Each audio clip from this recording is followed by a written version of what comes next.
Alright, what's up guys? So today we're going to do authentication bypass. So this is again on the Junior Pentesting learning path. I really like this box. I think it's one of the fun ones. You guys are going to enjoy it, I think. You can see I'm 50% the way done. What happened was I was going through and I was recording the video and I got to the brute force and the actual command they tell you to run does not work. I had to adjust it and make it my own to get it to work. So I'm going to show you guys what I did there, and that way you'll understand why it's halfway done, because I already recorded this video once. So all right, when we get started here, what we're looking to do with authentication bypass is beat your login screens. Basically get in one way or another, bypass your authentication. It's simple. So now the brief one is just telling you a little bit about it. And username enumeration. So what we're going to do is we're going to use this tool, FFUF, and we're going to try and beat the authentication. Okay, so pretty simple, right? Well, let's go to the page real quick. Okay, so we're going to go HTTP 10.209, and we'll say customers and sign up. So first things first. Okay, we're on the sign up page. We don't have an account. We don't want them to know what we're doing anyway, so we don't want to create an account yet, right? So we'll say, let's see if the admin, if it'll let us do admin. Can we create an admin account? Don't save. Oh, it says an account with this username already exists. Okay, so that's good information, because that means we can type in any username that if we think it's a username, and it'll tell us if they already have an account. So that's interesting. We can get a whole list of usernames here. So how would we do that? Well, this tool, what it's going to do is it's going to do what we just did, but faster, much faster, and using a word list, and it's going to tell us which ones came back with that error as, yes, they have a password or a username. So let's walk through this a little bit. So first things, FFUF, you got to type it out, obviously, to start it, and then you hit attack W, and attack W stands for word list. So now we specify wherever the word list is, and we're going to use the names.txt file that comes on the attack box. And then we're going to do the attack X, which is an argument that specifies what request method you want. So typically it's going to send a GET request. We're not looking for a GET request. We want a POST request, okay? So then you're going to say attack D, that stands for the data that you're putting in. So here we're going to say username equals fuzz. So fuzz is the key word here, because if you use fuzz, do you guys hear that fuzz actually? My headset just started fuzzing when I said that. Anyway, so username equals fuzz. What it's going to do is it's going to take that, wherever that fuzz word is, which is under username, and it's going to replace it with all these names, okay, one by one. And then it says, and the email is X, password's X. All that doesn't matter, because we're just trying to get that username already exists. So we don't know their names, we don't know their passwords.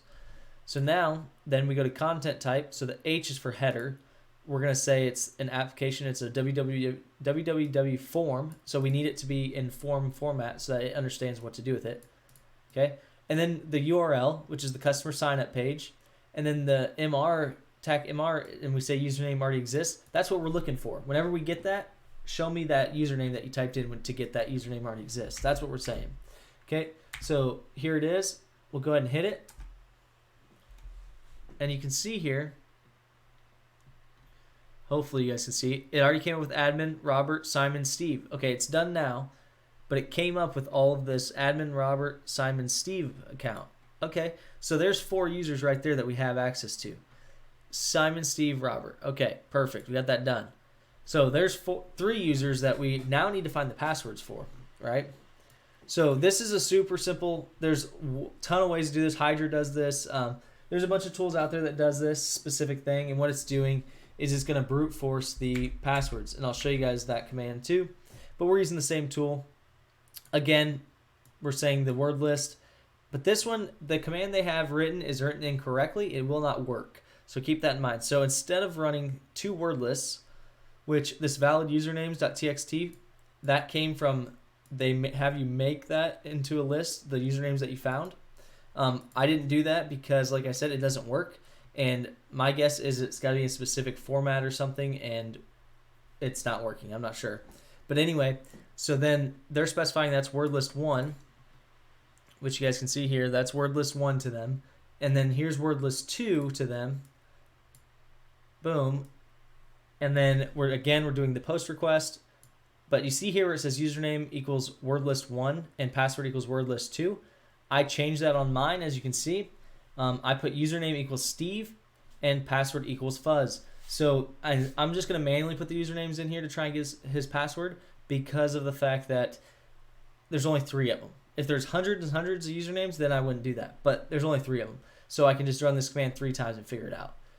The password equals Fuzz. So again, anytime it sees that fuzz, it's going to try and use that word list that you have sitting there, which I use the same word list as them, the top 100. Okay, and then the content type, same thing. It's in form, then the URL, and then the TAC FC 200. What that's going to do is it's going to filter out the code 200. We don't want to see those. We only want to see anything that comes back with a 300 code. So let's go ahead, hit enter, and let this run. And see what it already found it. There it is. So it came back. You can see here the status was a 302 code, and the answer was Thunder. They tried Thunder on Steve's name, and boom, there it is. We got it. So there's the answer to that question right there. Steve's password is Thunder. So now we can just log into his account, right? We could, but now we want to try and find other paths, other methods. Okay, so this is what's called a logic flaw.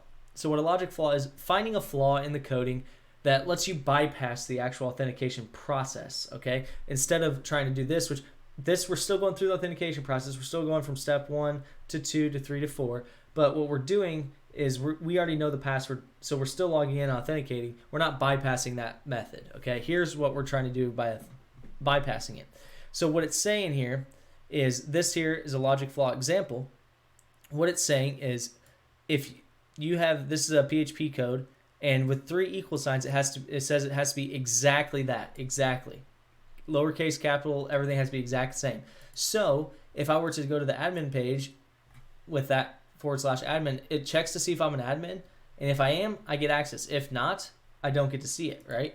So if I change this to, say, AD capital MIN, well, the page might still let me in because the page isn't case sensitive, but the validation check here is going to say, yeah, we don't have any problem with that because that's not the page we're looking for, or the page that we need to validate. So that's breaking that process. That's an example. Another example that I'll show you, and it shows you in here somewhere. Maybe it doesn't show you till the next one, but one I'm going to show you real quick. Yeah, maybe it doesn't show you. I think it only shows you under the next section. Let me make sure here. Yep, it shows on the next section. Okay, so this is bypassing that logic, right? So what we're going to do is, you can see here that there's an actual site for resetting your passwords. We're going to look for that site. Okay, so instead of sign up, we're going to say we want to go to reset. Boom, okay, account email. So we want to reset the email. We'll say robert@acmeitsupport.thm. Check email. Okay, so we got it. It was already past that. So we'll just go to Robert. It's using for the username. There you see it says, we'll send an email request to robert@acmeitsupport. So if you type in a legitimate username, it's going to send an email out to them to reset the password automatically. Okay, but you notice that's very good information to have, but you notice it does it in 2 separate stages. So what that tells me is we might be able to get past the first stage where it proves that you're a user, but then give it an actual email to send it to instead of giving it or making it choose my email. So that's what we're going to do here. The first one is it's just going to have you show you how to do the curl request. I'm not going to type that out because it's going to tell you the same thing as regular Robert. But this next one that I'm going to show you is we're going to use, if I can find it here. There it is. So you can see here the command is simple. It's curl, which just reaches out to the site. There's the website. And then you can see here, this is Robert. This is the email, robert@acmeitsupport.thm. And for those of you that are looking at it and saying, well, that doesn't make any sense, Robert%40 Acme doesn't make sense. So this is just base 64 encoded. So what I mean, or URL encoded, excuse me. So what I mean by that is you take this. CyberChef's a really good tool if you guys have never used it. and you URL, and you can see here, if you URL decode it, it's actually Robert at Acme IT Support. It's just in a language that they can understand, that the computer can understand. So we have that already. Again, content type, application, www form, boom. And then the data we're going to send it is, the username is Robert, but the email is different. We're going to tell it to send it to email attacker@hacker.com, okay? And you can see here, you're just going to get the text of it, but you can see we'll send you a reset email to attacker@hacker.com. Okay, cool. So we're actually going to be able to get that email. So now what we got to do, we need to create an account on the Acme IT Support site. So we'll go here, and instead of reset passwords, we'll say sign up. And we'll say username can be John, doesn't matter. Email, John at Acme IT Support. Let's see. Okay, so they actually have a different format. It's at customer.acmeitsupport.thm. Okay, and the password will be password, doesn't matter. Password. All right, we'll sign up. Okay, so we're in, right? So now what we're gonna do is we're gonna rerun that same request. So you notice we have support tickets. We don't have any right now. So what we're gonna do. All right, so what we're gonna do is we're going to minimize that, and we're going to exit that, and exit that. And we're going to run that same command, but this time, we're going to actually tell it to send it to me, that email I just made up, right? All right, so the email isn't attacker anymore. It's John at customer.acmeitsupport.thm. And we'll hit enter. We'll send you an email to John at customer support at IT. Okay, so it sent us an email supposedly. Let's see if we refresh this page. Oh, look at that. So we told it our email was John, but we're using Robert's name. Okay, so it says password reset. Let's open it. Okay, open it up. We've received a request to reset your password. Please visit this to automatically log in. Then you can recover your password. Okay, so then you can change your password. So now we copy this, the link it's telling us to go to. We go to it.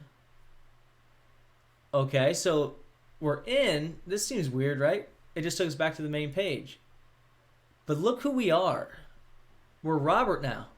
We're logged in as Robert. We're no longer logged in as the user that we were. And then we would change our password.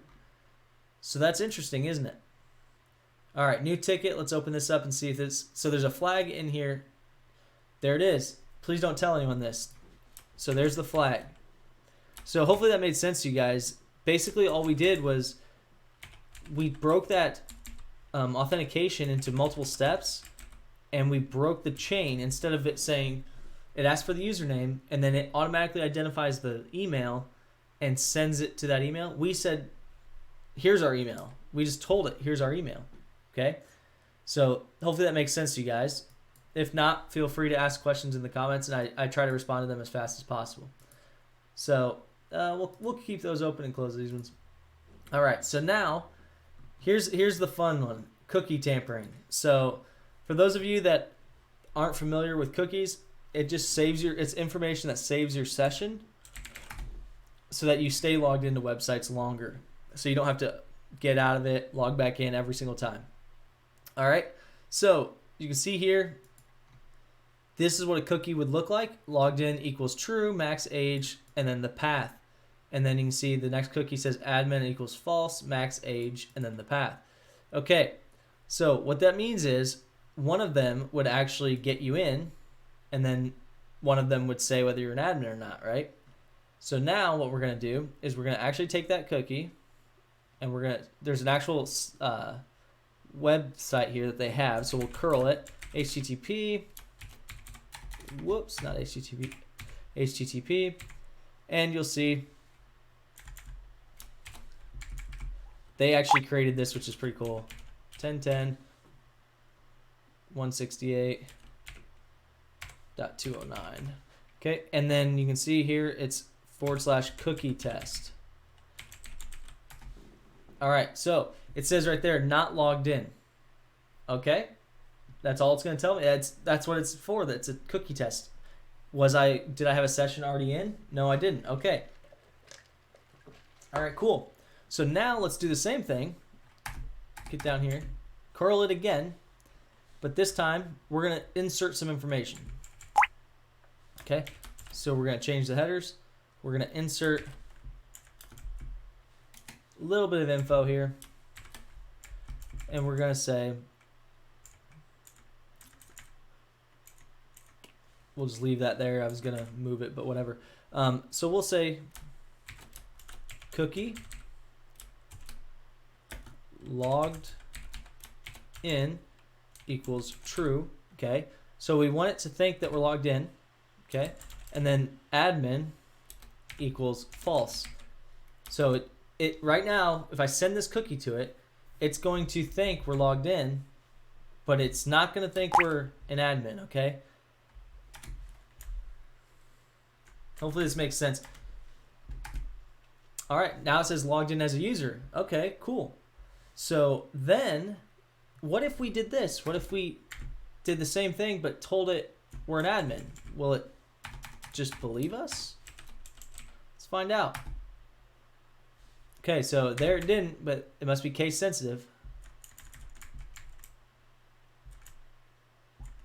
Not sure why it's doing that. Okay.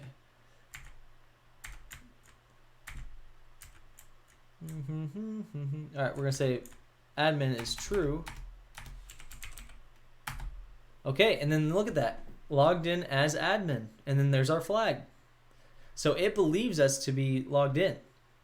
Now, the reason you guys may not see cookies like this, or you probably never will, is because that's not how simple they are typically. Typically they're encoded, and I'll show you what that means. So there's a lot of different things. Let me get this put in real quick before I forget. But basically what happens is they don't want this information just flying over the wide open, right? So what they'll do is they hash the cookie values, okay? And that's what this is showing here. And then encoding is similar to hashing, except that encoding is reversible. So basically what you're saying is, hey, if you know the algorithm, you can reverse this right away, right? Now the reason you wouldn't, or the reason you would encode something is simple. You just don't want it out in the open being seen. You want someone to, if they see it, they just go, oh, I don't know what that is. Boom. But encryption or hashing uses actual encryption so that it's not going to be that easy to reverse. Okay. So now here it's shown us different strings. So you can see all the strings are number 1, but if you use different algorithms, you get different results. Okay. You guys see that? So to prove this methodology, you can take this and go to CrackStation, paste it, and hit enter. And you can see the result is 1, and it found it. It's an exact match. So that shows you it is truly the SHA-1 hash for 1. Okay? So now what it's going to tell us to do is it's asking us, what's the MD5 value hash of this? Well, let's take it. And you could take this and you could put it into a CrackStation. I like CyberChef a little bit more personally. And what did we say it was? MD5? MD5. So now we'll just go up here, MD5, and we'll say recipe it up, buddy. All right, and then we'll see if that's actually accurate. I don't know if that is or not. Nope, it's definitely not. All right, so did I put a space in there somewhere? There it was. There it was. No, that's still not right. Okay, let's put it into CrackStation. See if it can, well, that's a different thing, but Okay, what is the value of the MD5 hash? What's the value of it? All right. And for the most part, it wants us to use this site. So, and you can see there's the value of it. And it tells you that the type is MD5. There's the hash, and the result is 463729. 463729. Well, I know you guys can't see the questions, but it's just asking us to submit the hash value of it. And then here's what's the base 64 decoded value of this? Alrighty. And we'll just do this again. And I'm going to show you guys what you're typically going to see when you see a cookie in the form of, we'll say from base 64. And there it is, base 64 underscore encoding. So there's our actual flag. So base 64 underscore encoding. Boom. Now it's asking me what is the following value encode the following value using base 64. So this here, guys, is what you're going to see typically when you see a hash. So this might be what a cookie looks like. It might have an ID number, and then if it's an admin, whatever. But then when you do it to base 64, that's what you're going to see. So if you ever log into a website and you see at the top the browser's all just random scribbles like this, try and decode it using base 64 and see what you get. It may actually make sense. It may just say username equals John, whatever, blah, blah, blah. You never know. So you may get it. All right. So we turn that in. Oh, it says it's wrong. What did we miss? It could be that space. And there it is. It changed the whole thing. That changed it entirely. Boom. There you go. So once again, guys, easily doable in a 25-minute setting. This box is a lot of fun because you get to play around with a little bit more breaking into logging in situations and stuff like that, breaking authentication. Let's see if we get anything good with these tickets before we turn it off. What happened? See my tickets? Oh, I guess I got them. I didn't even see it. All right, I want to see my tickets. All right, so I'm so close to one more 1 month off voucher. So that's it, guys. Let me know what you guys think of this. If you guys want me to keep going with the Junior Pentesting, let me know, and I will keep going. Make sure you guys like it, follow, subscribe, all that crap. It's the only way that the channels can grow, so you guys know that. But anyway, we're going to keep going down this list. Hopefully tomorrow I'll upload the next one and keep going, try and do as many as I can, as fast as I can. But keep in mind that they're probably going to start getting harder, so it's probably going to start taking a couple days to make a video because they're going to be 40-minute videos instead of 20-minute videos. So keep that in mind, guys. Thanks.